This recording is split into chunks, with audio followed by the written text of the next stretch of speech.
appreciate you coming. The weather is beautiful. The vacations are over.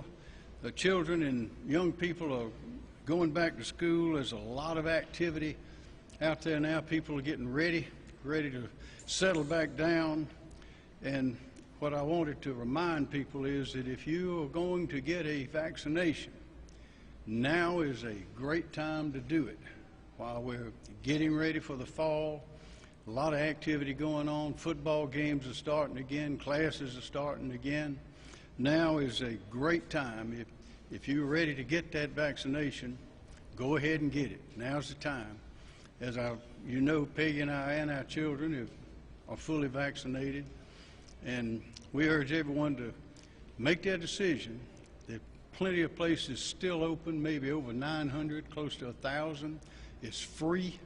It's convenient. The lines are not like they used to be way back. You get right in and get out, so go ahead and make your decision. It is our duty during the pandemic, to protect the lives of those that are most vulnerable, and I think that we have done a good job in doing that, and that's our elderly or young and at-risk populations. The new variant, the Delta variant, does pose a real threat.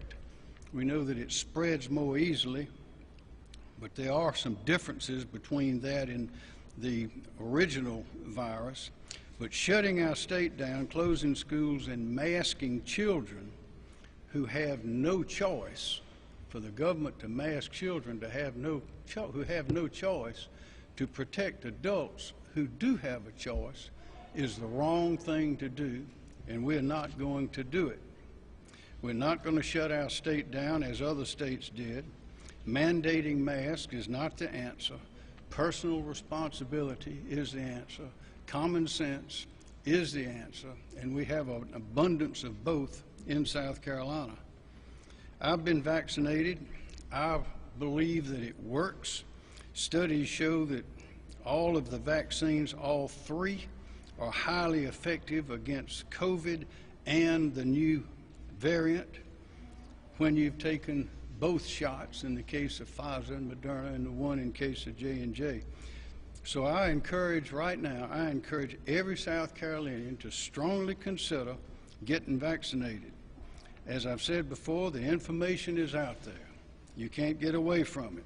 Talk to your doctor, talk to loved ones, talk to those who've had the virus, talk to those who have had the vaccination, and you may talk to some who have been in the hospital, because all of them have said, it seems the stories we hear, they all say the same thing in different ways, and that is, I wish I'd gotten a vaccination.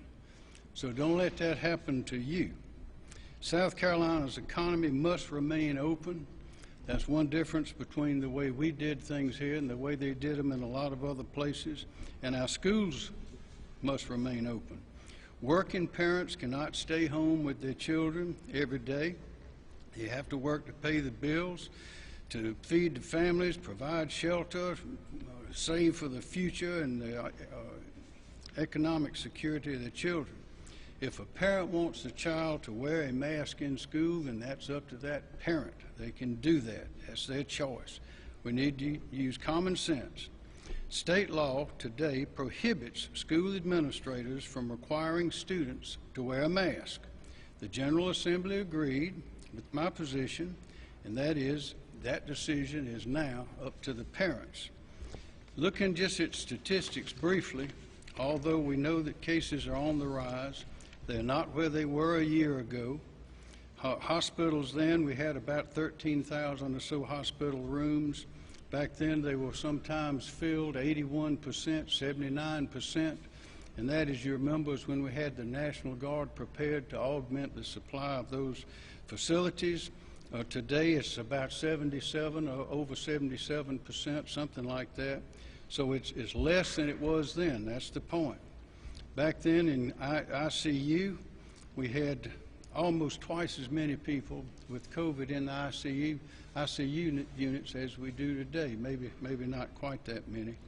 And on ventilators, we have these days about half as many as we did then. So we have not returned to where we were then, and we don't want to return to where we were then.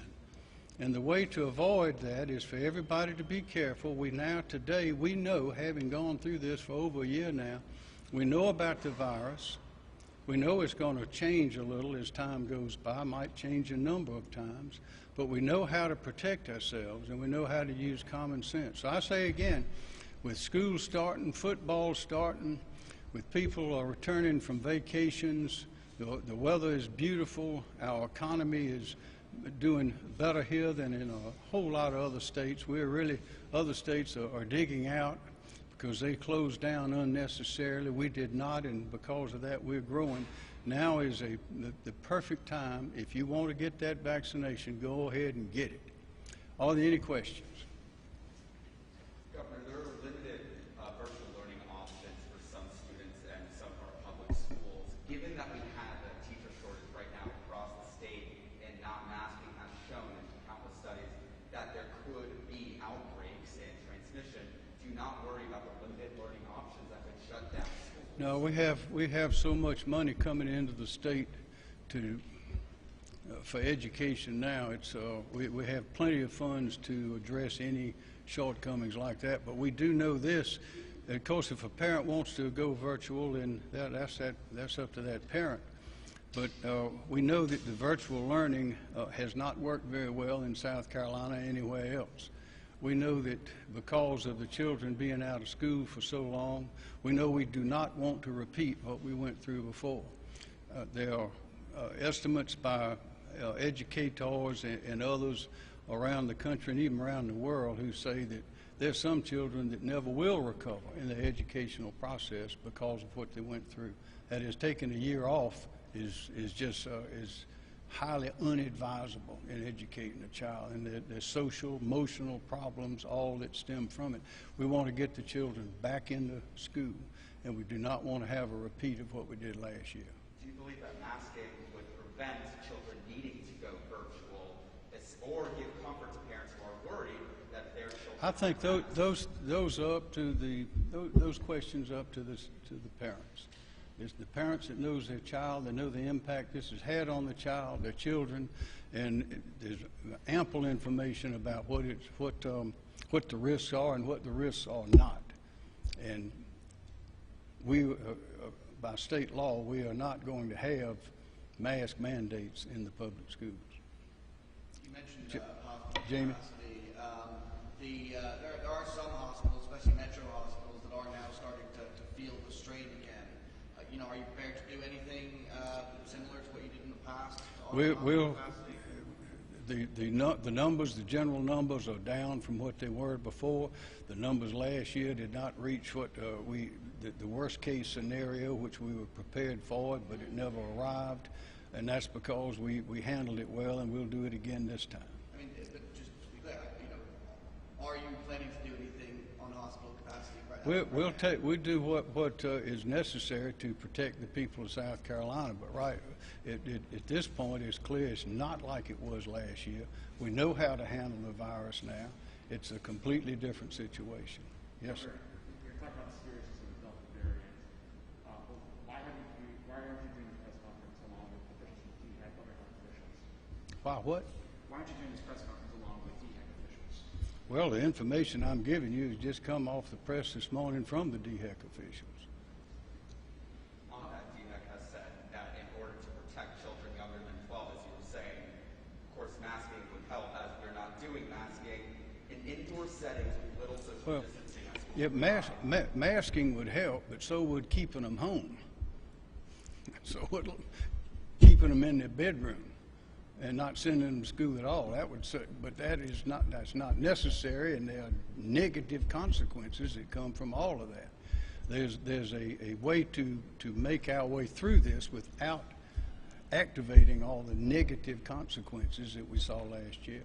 Governor, what are those negative consequences of having children and adults wear masks that's going to stop the children from transmitting it to other children also? Well, you may have read about the teachers and educators and professionals in that area say that it's difficult to communicate with a young child who's wearing a mask. They can't see the teacher's face.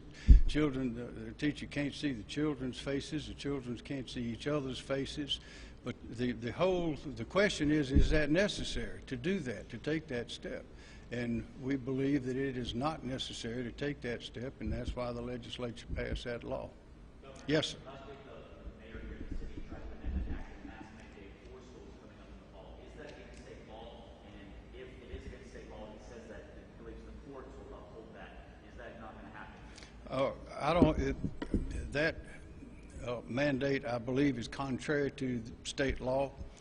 I don't know if it will be tested in court, but the state law is crystal clear that state funds are not to be used to enforce a mask mandate, and the very people that were listed as those who would be responsible to enforce the mandate are, of course, paid in whole or part with state funds. State funds infused everything that happens in our public school system.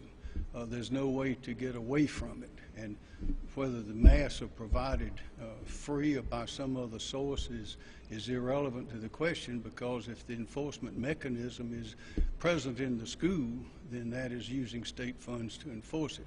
That's my view. I think that's the view of the General Assembly, and I would think that would be a view of a court if it were presented to a court. Yes, sir. Governor, local officials, Richland 1 district, have secured masks through other sources like churches and other nonprofits to provide to students and faculty inside schools. What's your take on that, for them to not mandate necessarily to provide these masks from other sources that's not funded by the state? I think it ought to be up to the parents. If the parents want to have their children have masks, then they can send them to school with them. That's but again, simply providing the source of the mask is not the question. The question is it being enforced through directly or indirectly with the use of state funds? So the closer you get to the answer to that being yes, then the more of a violation it is. Yes, sir. Many of the things that you did last year to guard against the virus, you're saying today you just will not do because cases are not at a certain level. What is that level or that threshold? There's no magic number. The thing to remember is that we are dealing with a virus that we know this year. We did not know it last year. We took measures based on our best information at the time. The information right now is that these masks are not necessary in the schools. We do not need to have the school mandating that. It ought to be up to the parents. Yes, sir. Would you consider loosening restrictions in case there is a potential outbreak in school? That we are getting information and analyzing and being very careful as we were last year, and there's no need to require for the government to require masks in schools at this time. There's just no need for it. Now, if you listen to some of the national press and even some of the national experts who I believe are exaggerating, engaging in hyperbole and unnecessarily alarming people, you may think otherwise. But the facts show, some of which I just recited, show that we're in a different situation from that we were in this time last year. Yes, ma'am. I couldn't hear you. See, that's the problem. I can barely hear you. Imagine if everybody in the school's wearing a mask. That's the problem. That's one of the problems. And you are hollering.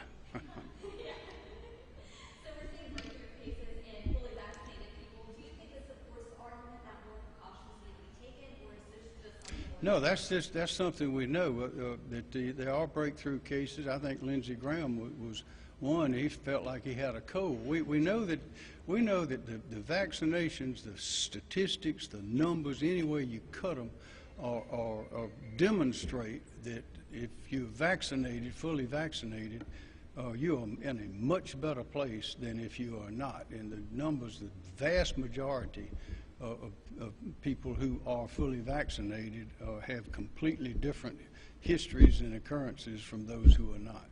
Two more questions. With the information that you get from DHEC and CDC,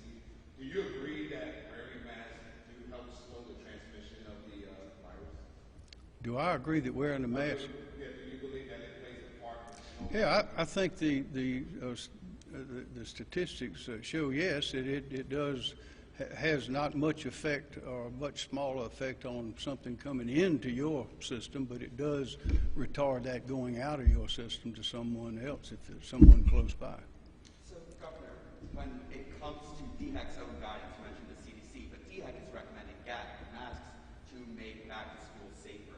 If we are not masking, what are we doing? Well, I could. Masking is optional, but what are we doing to make it safer this fall? The SAFA is urging people to, if they want to get vaccinated, to remind them that now's a good time to do it. But there are a lot of things that could make things safer. If everybody parked their car, we'd probably have a whole fewer accidents on the road than we do because people are driving. But we have to drive. Commerce has to go on. We have to go to school. Children have to learn. And if it is not necessary, for the government to require this is the government mandate to mandate that they wear a mask over the opposition of the parents, and we're simply not going to do that. That is not the government's role. Great. Thank you, everyone.